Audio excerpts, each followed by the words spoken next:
We have a lot of comments to get to about whether or not Batman should kill Superman and whether or not Superman is already dead. Let's get to it. In the video about whether or not Batman should fight Superman, Zeemjawan brings up something that I almost wrote into the video, but I took out at the last second, which is this idea that Batman is so ready and willing to kill Superman, but Joker is still alive. Why doesn't he do the same? Why doesn't he have the same mindset towards Joker? So at first glance, it does seem a little logically inconsistent, especially if we take it from the approach that we did in the video, which is assuming Batman is a utilitarian and, you know, he sees all the damage that Superman could do, all the harm he could do to a large amount of people, and says, yeah, I'm gonna take out Superman. So clearly he has to see all the harm that Joker is doing and will continue to do. Why doesn't he do the same thing to Joker? And if, again, you take it from a deontology perspective, you can say killing is bad, but for some reason he's making an exception for Superman. Why can't he make an exception for Joker? And the only way that this seems to make sense is if we take it from a virtue ethics perspective of, you know, Batman saying, in this instance, killing Superman is the right idea. In this instance, killing Joker is the wrong idea. And I know that because I'm a virtuous person, not because there's anything wrong with killing, and not because I'm trying to save, you know, the largest group of people. It's just because that's how I see it as a virtuous person. It's confusing. I didn't want to get into it, that's why I cut it out.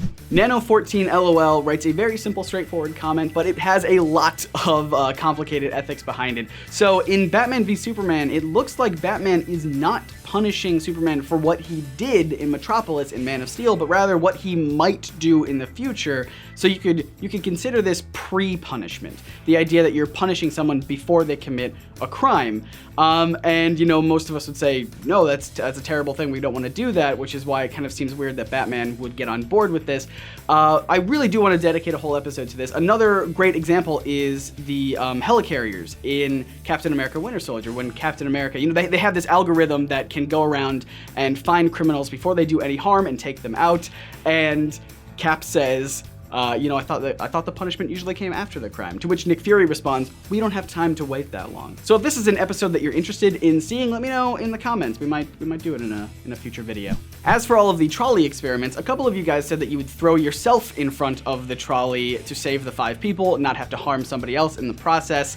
But Eden is a Unicorn specifically said that they would do it just so that all of these convoluted trolley problems would stop, which, fair enough. Now let's switch gears into our video about Superman being a sand creature clone from the 90s. RB Hobista makes a really astute observation in that Superman's super flare ability that he presumably got for the first time last year makes an appearance right here in a 90s comic book. So to catch you up, Superman got a new ability last year that allows him to expel all of his energy in one massive blast, and we see a very similar thing that he's doing with the sand creature at the end of the story, just that massive explosion of him transferring all of his energy. And I kind of feel like, yeah, it does seem like the same thing. So is the super flare ability really not new?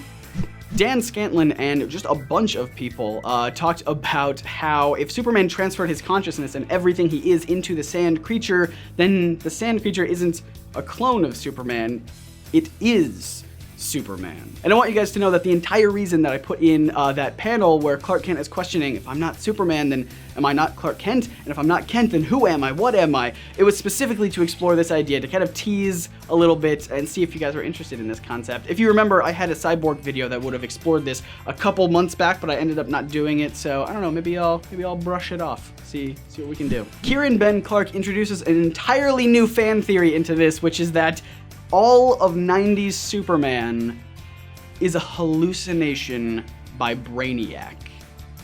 And I love that. So, you're getting this week's NerdSync No Prize. Congratulations! It doesn't do anything for you, much like Batman v Superman. Burn! So I think that's gonna be it for the comments this week, guys. If you didn't know, a couple quick things. NerdSync has a podcast called the NerdSync Podcast with a new episode out today. We're interviewing author Mark D. White on his new book, A Philosopher Reads, Marvel Comics Civil War. So if you've ever wanted to dive into the philosophy and ethics behind Marvel Civil War, this is your chance. It was super fun to talk to him, and he blew my mind about a lot of stuff. You can find that on iTunes, SoundCloud, Stitcher, wherever else RSS feeds are found. Links will be in the description. Lastly, and this is very exciting, NerdSync now has its very own subreddit, so if that's your thing, come check it out. We're just getting it off the ground, so if you want to become one of our early adopters and help us shape how the community will become over there, then we'll put some links in the description to check it out. I've already been having a blast over there. And if you missed any of the videos we talked about, you can click right here to check out whether or not Batman should fight Superman. Or you can click right here to figure out how Superman has secretly been dead this entire time. And make sure you hit that big sexy subscribe button so you don't miss out on all the new videos we make for you every Monday, Wednesday, and Friday about the art, philosophy, science, and history behind your favorite comic book superheroes. My name is Scott, reminding you to read between the panels and grow smarter through comics. See ya.